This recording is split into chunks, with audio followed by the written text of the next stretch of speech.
KP. KPC. News. Information. Culture. KPCC. California sensibility. Hey, I'm Amy Choi. And I'm Rebecca Lehrer, and we, as usual, are the Mashup Americans.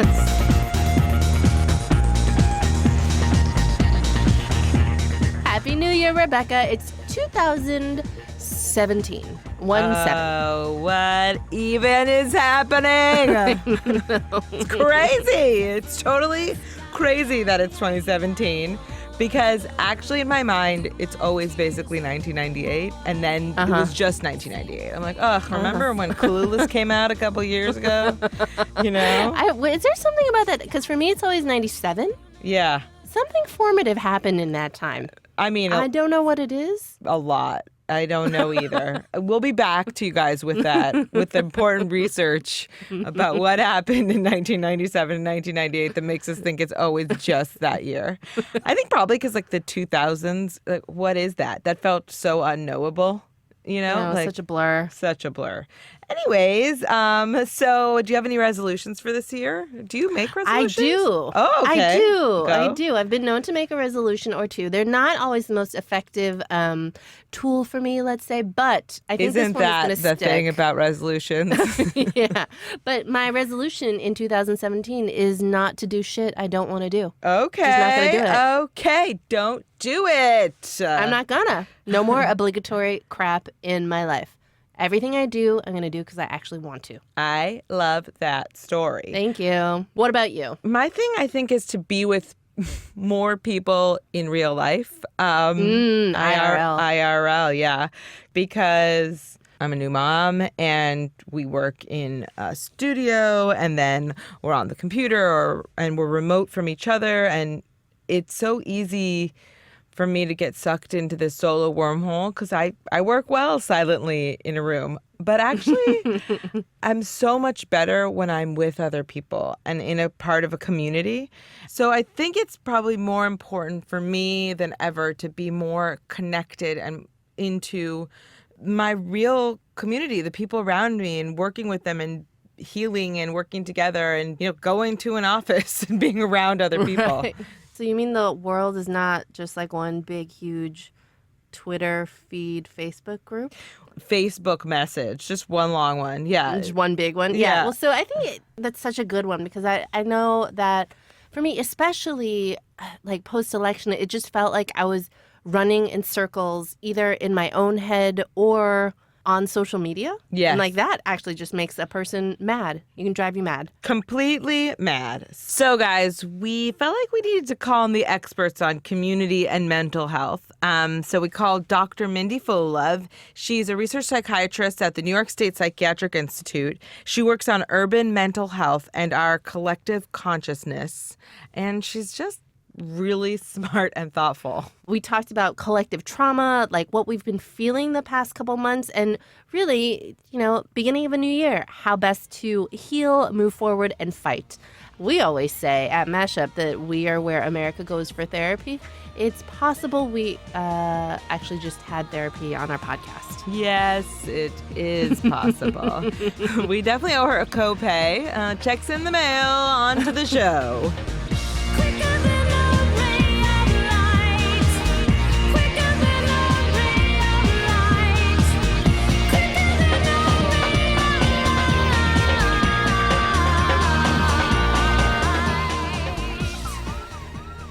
Hi, Mindy. Mindy, how are you today? I'm good. How are you? How do you mash up? My father was black and Indian and white, and my mother was many kinds of white, like Irish, English, German. So my family is also interreligious. Some of my family is Jewish. Some of my family is Unitarian Universalist. What is your comfort food? Well, basically anything with butter.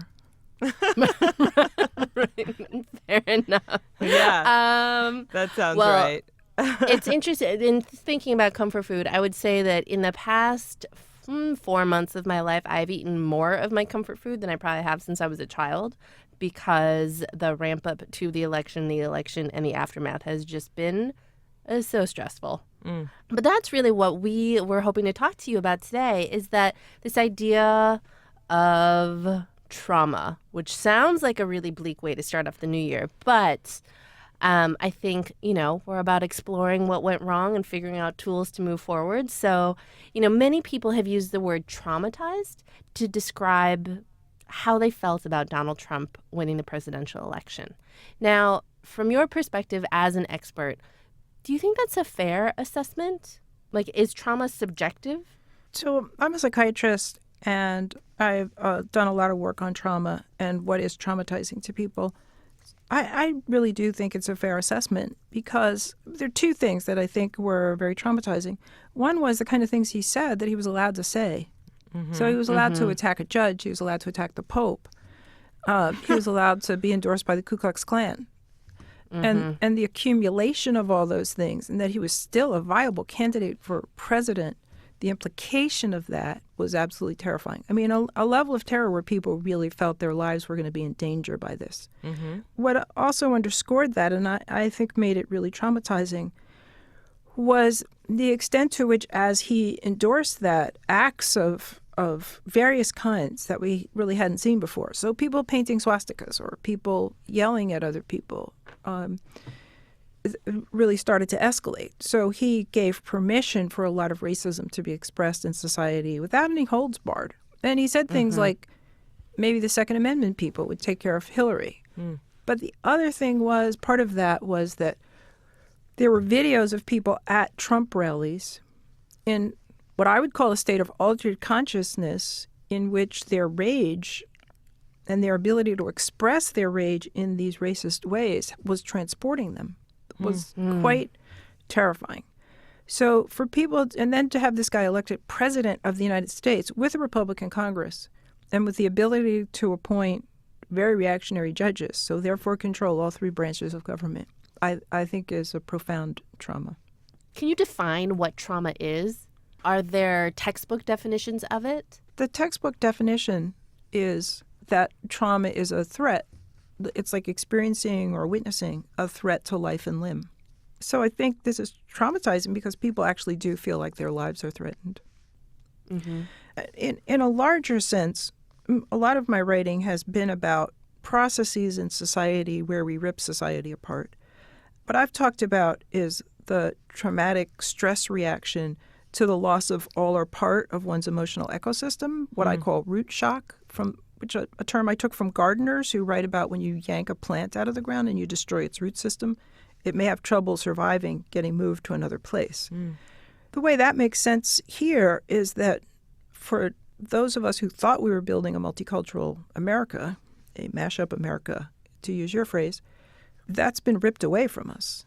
And so what we're having is this traumatic stress reaction to the loss of our dream of what America could be as a place where people live together peaceably and made society together. Oh, God. Wow, Mindy, you actually just exactly verbalized everything that we have been feeling the past couple months. Root shock. Yeah. And the shock of that, the loss of that dream. That shock, is there a prescription for it? What can we do to heal and move on from root shock? There are three major psychological consequences of root shock. One is, and this has to do with what are our relationships to our place, psychological connections to place. So one is that when we're in a place that we know and trust, we feel oriented.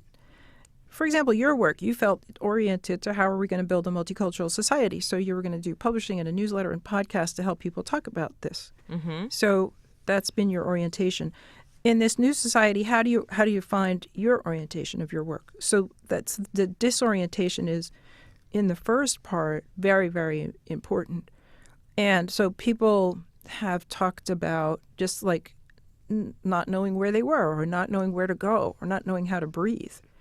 So that's like, wait, what do I do next? Which is your question, right? That comes from the disorientation. Like, I thought the world was going to work one way and now it's not. It's going to work another way. What do I do next?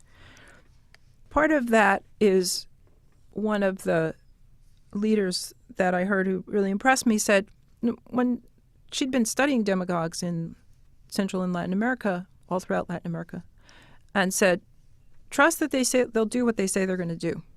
So if Trump says he's going to deport immigrants, trust that that's what's going to be on his agenda. a lot of people are like, nah, probably he'll negotiate. Why? What evidence is there of that? Yeah. So trust that he is who he says he is, and he is who we saw through the election. That's what we're going to be up against. And therefore, orient yourself. Given that, then I think the second thing is that in trying to decide how you manage that is pick a direction, because several directions are going to emerge once you have orientation. How do you pick one? You pick one based on your values. This is very much a time for really thinking, what is it you value? What is your vision of America? Because that's what's going to tell you where to go next. And then concretely, you have to gather with other people and figure out how do we repair, how do we rebuild from where we are. My father, who was an organizer, always used to say that at any time, capitalism could take off the velvet glove, and what you would see is the iron hand. So I think this is a moment. I don't think this is similar even to things people have experienced. I think this is a new and different thing we're up against. And what's essential is that we look at it very closely and understand what it is, and that we are all in this thing together. My understanding is you talk about pressure on communities, the pressure that communities feel, how they withstand that. What does a community's resilience look like? Does pressure help a community to galvanize and work together and get out of the situation they're in? And at what point does it have the opposite effect? Is there some kind of tipping point where it's just too much pressure and kind of more destructive of the community? To pose a different way of looking at it, when we see a football player get knocked down, and he's sort of out cold for 30 seconds, but then he gets back to his feet and he goes back into the game. Yeah. Our reaction is, oh, that's great. Nothing happened, and we cheer. But lately we've learned that, in fact, those kinds of getting knocked out and having a concussion is actually traumatizing the brain, and that over time of head injuries, people can develop this chronic traumatic encephalopathy. Then they die young with dementia. Right. So it's not good to get knocked on the head. And the whole bouncing back onto the field, which is what people say, oh, football players are so resilient. They just bounce back. There's something secret going on inside the brain, which we can't see, which is actually killing that young man. So it's very short-sighted. It's like you're thinking in that precise moment what you see versus even a few years later what the cumulative trauma. Exactly. There's a way of studying the accumulated effects of childhood trauma, which is called adverse childhood experiences, shortened to ACEs. And the idea is that if you have, your parents get divorced or somebody has mental illness or there's, violence in the home, that these kinds of experiences have a cost in childhood. But it turns out that if you have an accumulation of these, you're much more likely to have various kinds of illnesses. And if you have a large number on these scales that they use, you're going to die 10 years younger than somebody who didn't. Oh, my God. The point is that if you're raising a child, you're trying to protect them. And if you do protect them, they're going to have the best outcome. I mean, it's like if you're a gardener, you want to prepare fabulous soil, you want to give just the right amount of water, and your plants are going to prosper. So that's what we want. In terms of, what are we for? We want to create conditions where people and communities can prosper. Pressure on communities is like ACEs in childhood or concussions in football players.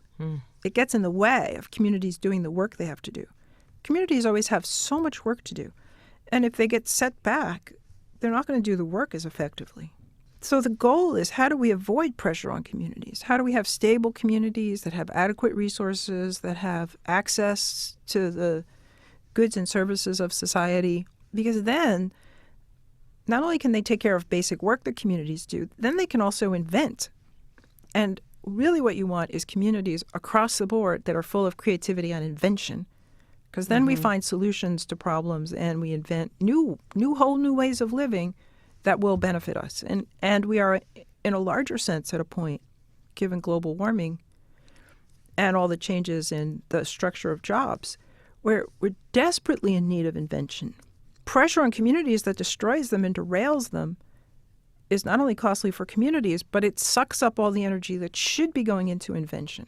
and means we're not going to go into the future ready for it. They say that this year has been the most catastrophic for the Arctic ice cap. Well, what do we do about that? We could invent something, but we're too busy being traumatized. So that's how I looked at it. Wake up, roll a eighth up, throw a double finger with a fist. Here at the abyss, I will be your tour guide. It is wartime, check your wrist. Ready, kid? Over to your right. Every day on Facebook, we are sharing, and you guys are telling amazing stories about what it means to be American today. Join us at facebook.com/MashupAmerica. Telling you to pick your master for president. Been behind the curtain, seen the devil working, came back with some evidence. I'm here to tell you, don't let them tell you what's right, wrong. Make love, smoke kush, try to laugh hard and live long. That's the antidote. You defeat the devil. Does the daily trauma of that accumulated pressure and those accumulated damages that some communities are facing, does that affect us over generations or affect our genes the way that it's been found that, some studies have found that a trauma like the Holocaust has affected the genes of children and grandchildren of survivors? There's no question that we're paying lots of costs that will be transmitted generationally. People talk about two kinds of inheritance. The inheritance that's DNA, and then our inheritance that's cultural. And both of those are affected by our experiences. What are the cultural inheritances of the Holocaust, and how does that weigh on people? And how will it weigh on them until eternity? What choices do they make because of the Holocaust? One friend of mine was saying she was feeling very, very frightened in this period, and her family was thinking of going to Israel because she thought she would feel safer there. But that's because of the experience of the Holocaust in her family. So the cultural inheritance, and then all the ways in which gene expression is altered by environment. These are all happening to us, and so our bodies are going to, in many ways, affect what goes on. If somebody dies younger, 20 years younger, because of adverse experiences, their children will have lost parents and grandparents 10 years younger. If you think about the whole African American community as an example, where people die 10 to 15 years younger than in white communities, think about the what that does to the availability of elders to hold wisdom. To some extent, well-to-do white families that have elders that are in their 90s, think of the wisdom that they have and the knowledge of history that they have available to them that black families just don't have. That's so interesting. Amy and I were just talking about this, not relative to black families, but relative to our own families. It's really interesting to hear it contextualized. For instance, my grandmothers are actually both in their 90s, Jewish women who fled Nazi-occupied Europe. I always thought their lives, were important stories, and I've learned so much from them. And then I get this stable life that goes from there. This is the first time in my life that I feel like potentially the cycle is starting again. I do feel that I've gotten the opportunity with a 94-year-old and a 97-year-old grandmother to hear these stories and to feel them and to have them kind of really in my DNA, that I really understand. I know them, and so I'm trying to see how I can learn from them. Yeah, I think that's really important, and that's the cultural part of the inheritance. Yeah. It's profound. So how do we bolster ourselves for the fight ahead? So we talked, we're reorienting ourselves to our new reality. We are determining and kind of fortifying our own value systems. And then for me, that third step still feels a little, I don't know, not squishy. The third step is, finding our community to do that with, being inventive with the people around us, thinking about what we can add. How do we really prepare ourselves for what's ahead? Well, that's the step where you have to go to a meeting. Mm-hmm. I am part of a group called the University of Orange, which is a free people's university in Orange, New Jersey. Every year we have what we call a Jan term, which is when we teach about urbanism, and we give an urbanism certificate to people who have attended a seminar, done some volunteer work, and gone on a field trip. So this year, right after the election, as we started to plan our Jan term, we were talking to many people about this question of so given our values, having clarified our values, how do we gather people and what do we gather them for? And one of the principles that we work from is the principle of find what you're for, which was a principle that my dad taught us. Our Jan term is called find what you're for, but what it's connected to also is a suggestion, a project from some colleagues of ours at the Design Studio for Social Intervention, who said that in these moments, people need to be able to come together at social emergency response centers, which we thought was a great idea. You got to know where to go to say, okay, what do we do next? Kind of like you have, if it's a hurricane, you'd have a shelter at the school. So what do you do if it's a, police shooting or something like that? Well, then you go to the social emergency response center. So I think that's what you have to do. You have to go to a meeting, either go to a meeting to organize a meeting or go to a meeting that somebody else organizes. That's the point at which you go to a meeting. I think it's that makes a lot of sense. And what's clear about that to me is that Facebook, for instance, and social media are good tools maybe for finding those meetings, but they can't replace the meetings themselves. Being together, the humanity of that, and going out into the world and going to meet people where they are, it feels so important in this moment of connecting us, because I feel so much that most of my experiences right now are with this trauma post-election are online, and it's easy to lose any humanity there. Yeah, no, you got to get out and be face-to-face with people because, part of this is, you talked about how is it hurting our bodies. It's partly you need hugs, and you need people to smile at you. You need to be with all the generations of your community, and you need to break bread together. And you need to know that, we can be present for each other through what's going to come. So, we're going to go demonstrate together, and we're going to go get petitions signed together, and we've got a lot of things to do, and we're going to do them together. So we got to go to meetings. That's really, in terms of root shock, what you have to do to get things back on course. How does culture affect how certain communities, let's say, respond to collective trauma? Really, one of the great commentators on this was Kai Erikson, who wrote this classic book called Everything in Its Path, which was about the Buffalo Creek disaster, a massive flood that wiped out mining communities along the Buffalo Creek in West Virginia. And he said that the way it worked was that communities have cultural axes, and that those determine how people are going to respond. So, for example, in that community, people are very dependent on each other. In the aftermath of the disaster, people were placed willy-nilly in sort of emergency housing. So they weren't next to the people that had lived with them. So they couldn't find their friends and they couldn't find their neighbors. And they weren't together in the same way. And this was very disabling for them.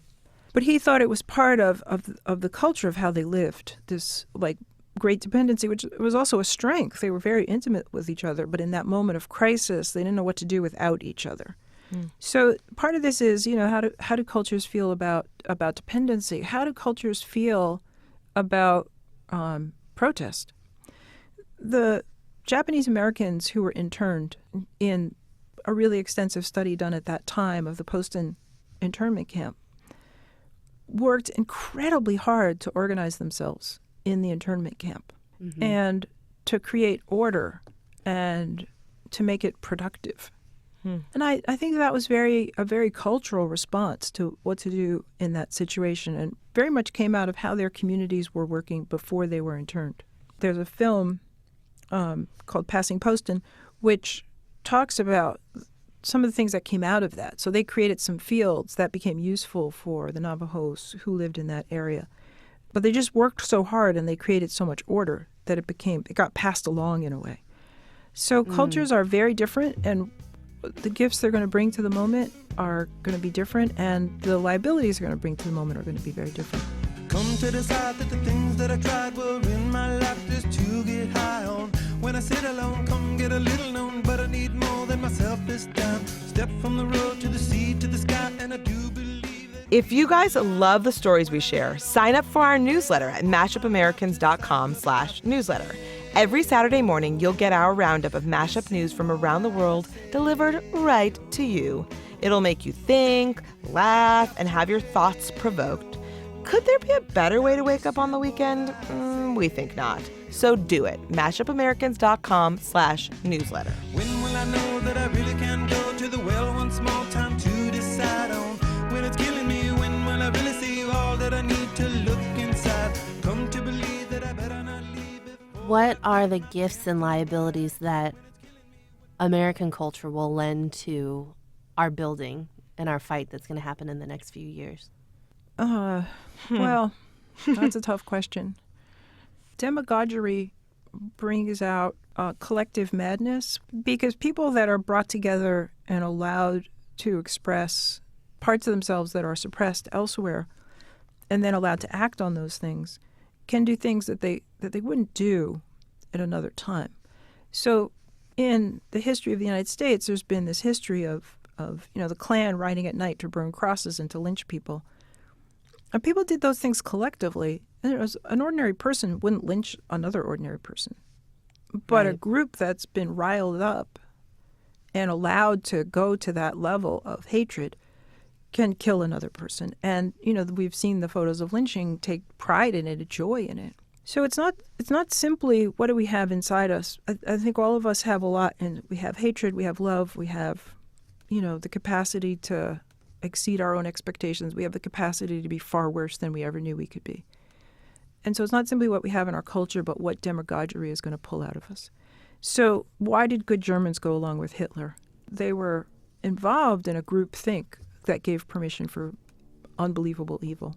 Our job is to constantly break up the group think.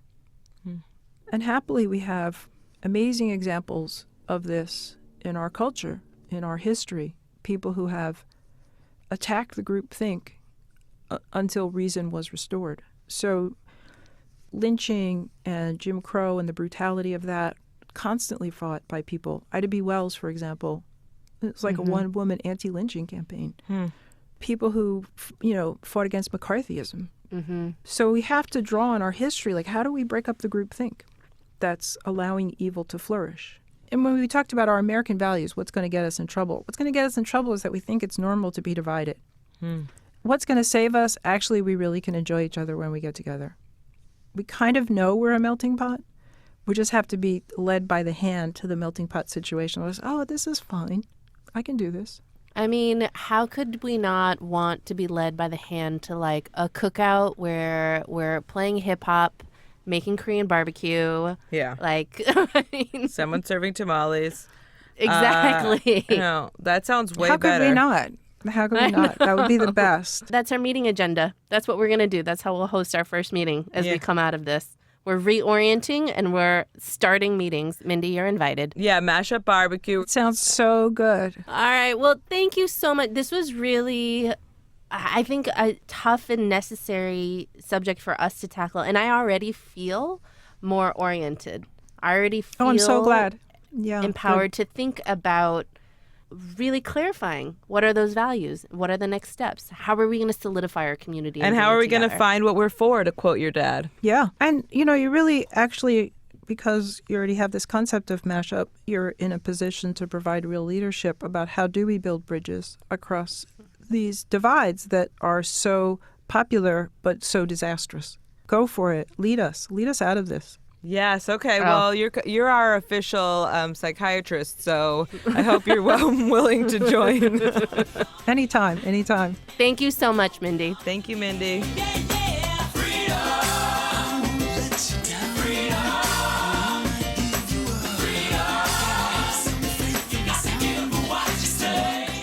Is it weird that I found this conversation about trauma uplifting?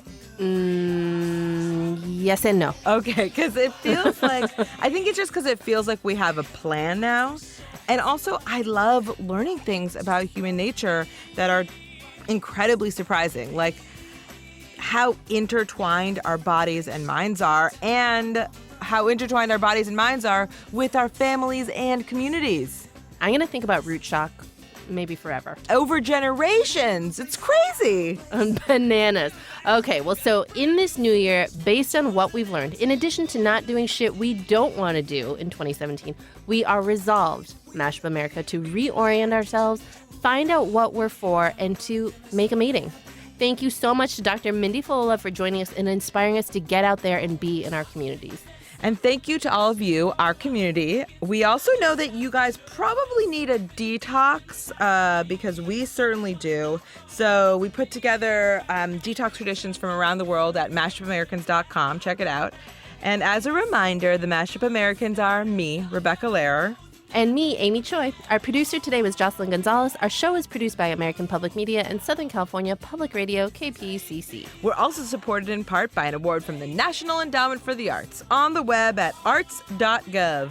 2017, not 1998. No way.